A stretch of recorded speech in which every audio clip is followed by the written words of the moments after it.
Why, in moments of silence, do we feel an ache that no achievement, possession, or relationship can satisfy? In the 17th century, French mathematician, physicist, and philosopher Blaise Pascal confronted this mystery of the human condition. Known for groundbreaking contributions to probability, geometry, and the study of fluid dynamics, Pascal was also a profound thinker on matters of faith, consciousness, and meaning. In his unfinished work, Pensées, he explored the paradox at the heart of existence, that within each human soul lies an infinite void, a longing nothing in the material world can fill, and that this emptiness points to something beyond ourselves. For Pascal, this inner restlessness is evidence of a deeper reality.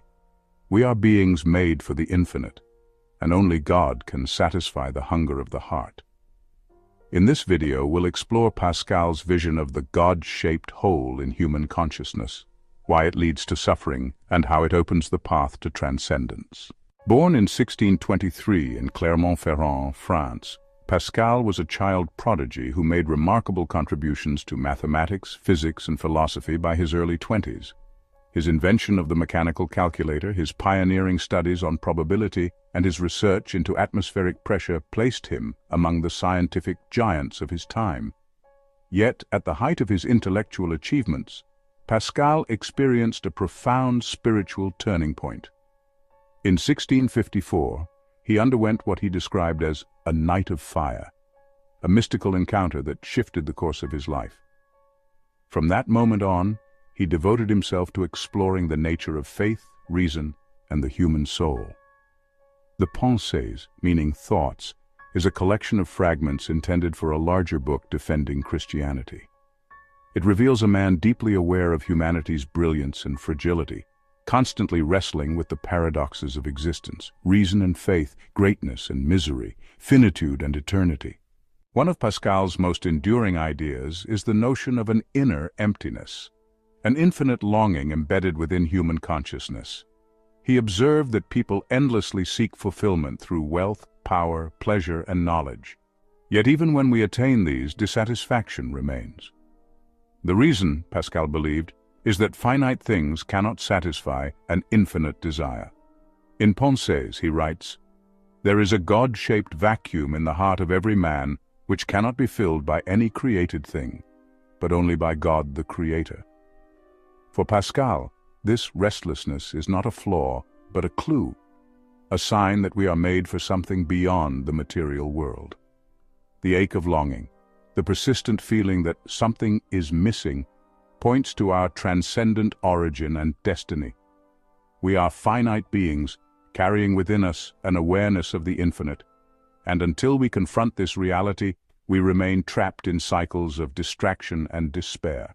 Pascal described the human condition as a paradox of greatness and wretchedness. On one hand, we are capable of remarkable creativity, reason, and self-awareness. On the other, we are fragile, mortal, and prone to error. This tension, he argued, creates existential suffering. We sense that we are meant for eternity, yet we are bound by time. To avoid facing this painful contradiction, people turn to what Pascal called diversion, filling their lives with entertainment, ambition, and endless activity to escape the awareness of mortality and meaninglessness. But these diversions are temporary. The void remains. Pascal believed this very awareness of incompleteness sets humanity apart from all other creatures. We are not just alive, we know we are alive, and we sense that life points beyond itself. Consciousness becomes both a gift and a burden. It awakens us to beauty and transcendence, but also forces us to confront the limits of our existence. For Pascal, the infinite longing within us is not an illusion to be overcome, but a signpost leading us to the divine.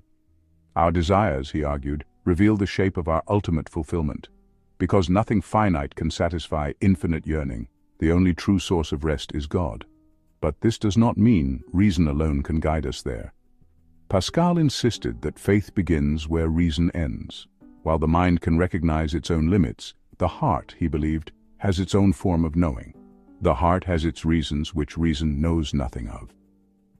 Through humility, contemplation, and surrender, we open ourselves to the infinite presence that already sustains us.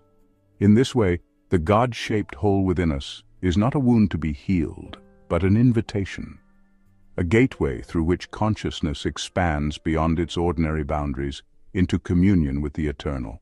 Pascal's philosophy calls us to live with an awareness of both our fragility and our divine potential.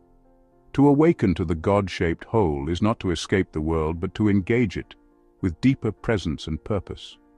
Recognizing our infinite longing reshapes our priorities.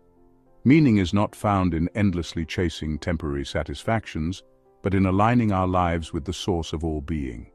This does not diminish reason, creativity, or scientific discovery, areas where Pascal himself excelled, but integrates them into a larger framework of meaning.